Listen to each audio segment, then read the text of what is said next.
सबको जोहार। धरने पे बैठे हो कि भाषण दे आ रहे हैं, ज्ञापन देने आए हो?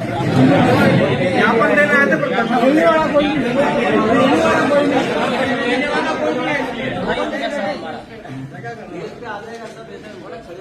प्रबल श्रृंखला को लेके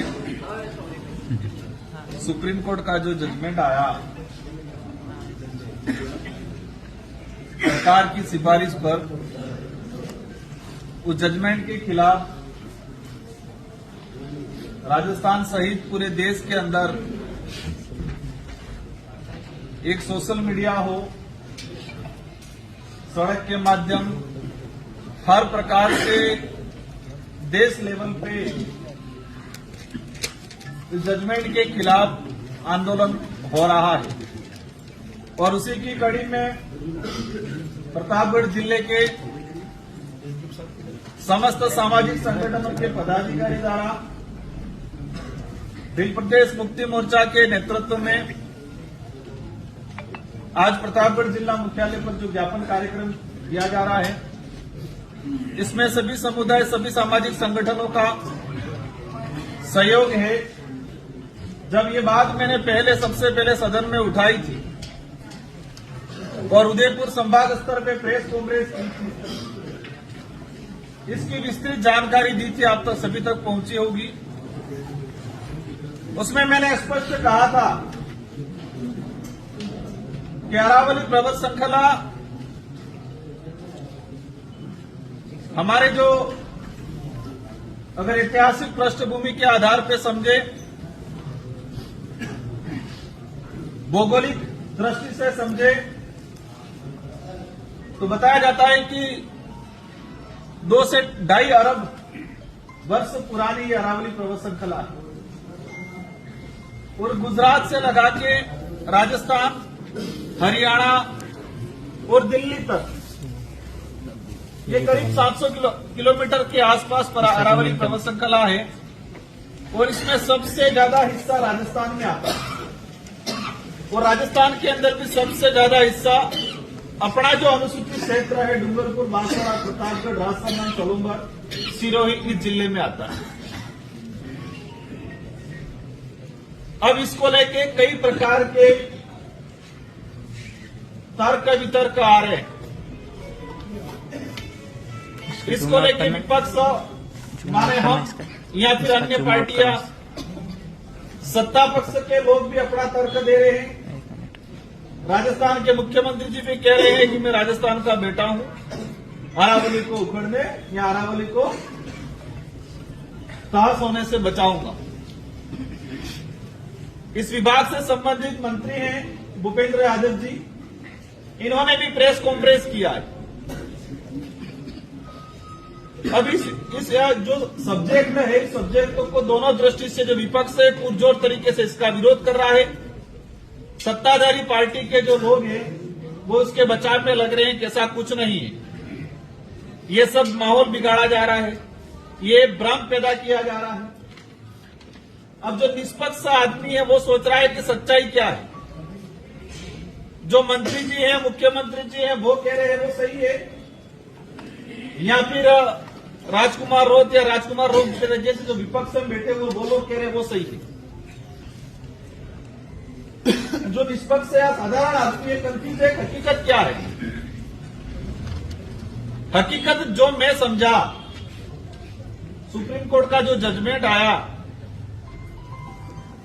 सुप्रीम कोर्ट ने जजमेंट, सरकार की एक कमेटी थी, उस कमेटी ने अरावली की एक डेफिनेशन मतलब अरावली की परिभाषा बताई।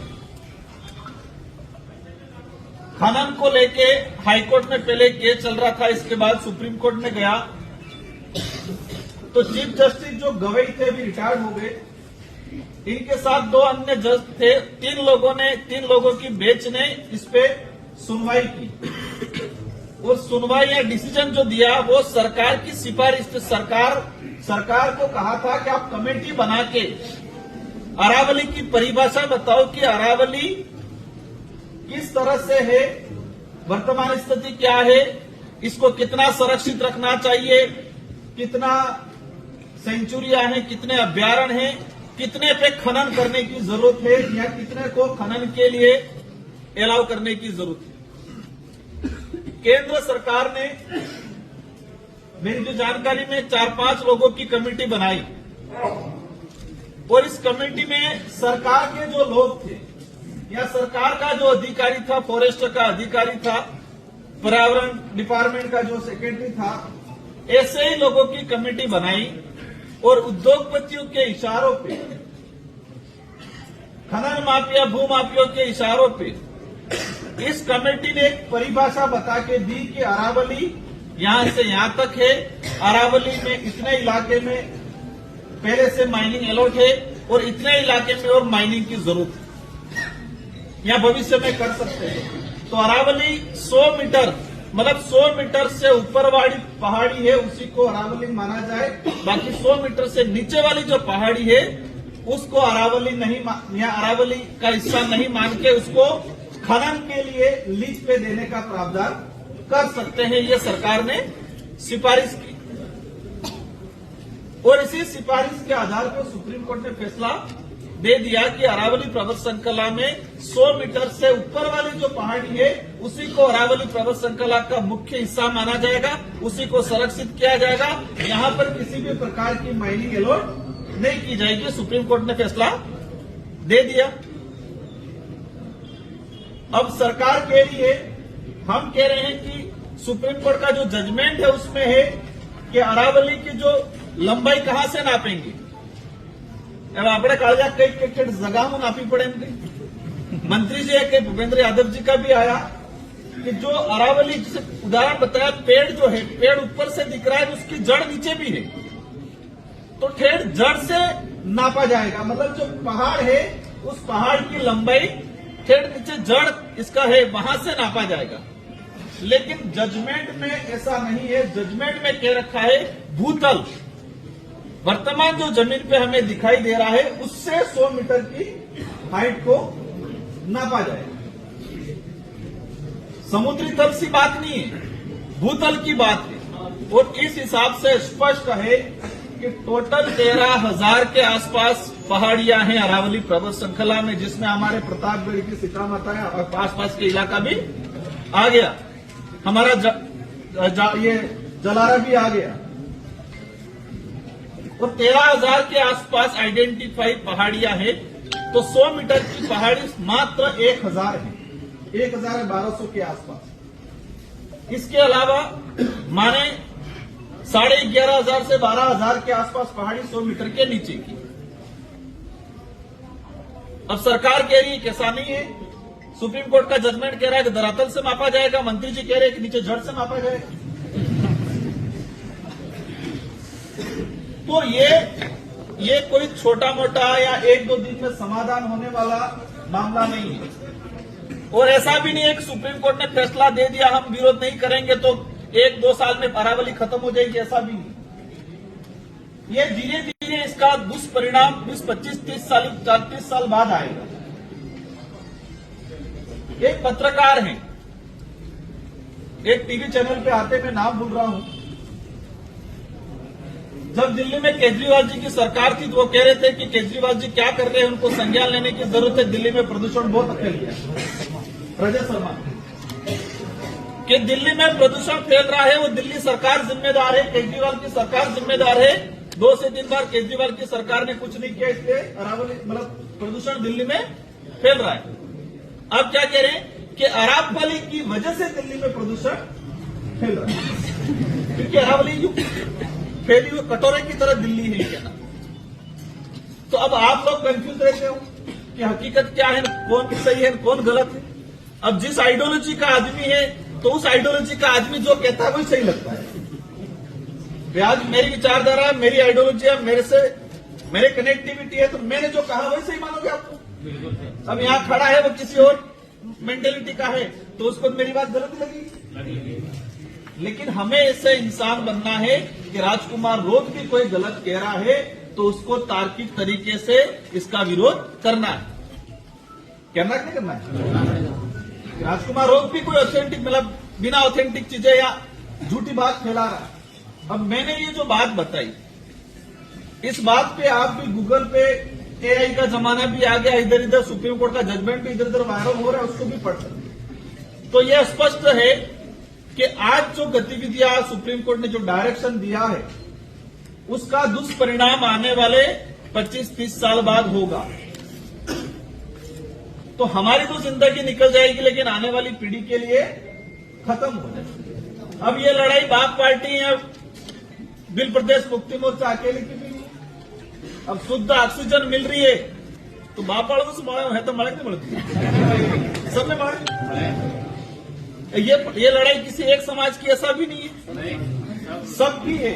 इसीलिए मैंने कहा था कि ये लड़ाई पॉलिटिकली विचारधारा हमारी कुछ भी हो सकती है, मेरे से वैचारिक मतभेद हो सकता है, लेकिन अरावली प्रवर श्रृंखला का जो फैसला आया है उस फैसले को लेके हर समुदाय, हर सामाजिक संगठन, हर पॉलिटिकल लोगों को एक मंच पे आने की जरूरत है, क्योंकि सरकार स्पष्ट झूठ बोल रही है, स्पष्ट झूठ बोल रही है। अपने यहाँ पर कितने अवैध खनन हो रहा, नहीं हो रहा है क्या?